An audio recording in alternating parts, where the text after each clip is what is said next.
Alright, today we're going to talk about putting a boost crank on a super boost bike. I see this question a lot on the forum, and this is probably the best way I figured out to run it so it works more compatible, especially when you're running the E-Wings cranks. Alright, for my setup, what I do is I run two spacers on the drive side.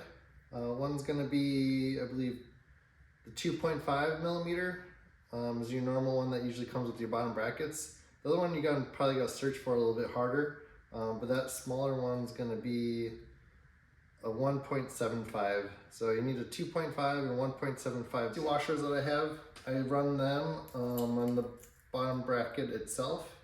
So before you thread into the frame, you put the two washers onto that, and then you thread it into the frame.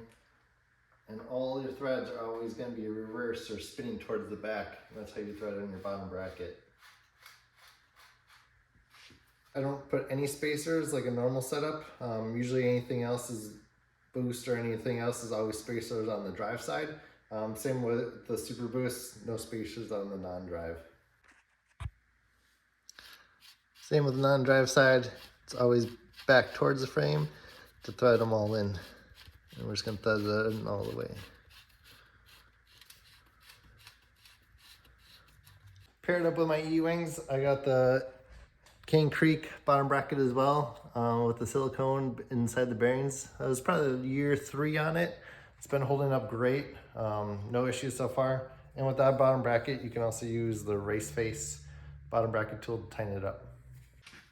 All right, last thing you're gonna need for the setup to run a boost crank with a super boost rear end is a 0-degree offset chain ring.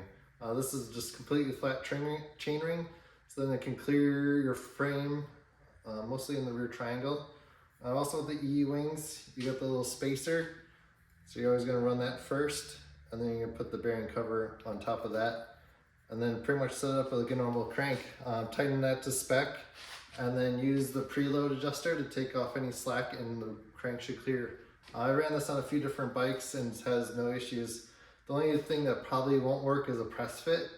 You can't do this method, and that you kind of have to use washers on both sides to kind of make it clear and work. But otherwise, anything with threaded bottom bracket, this should be a good setup.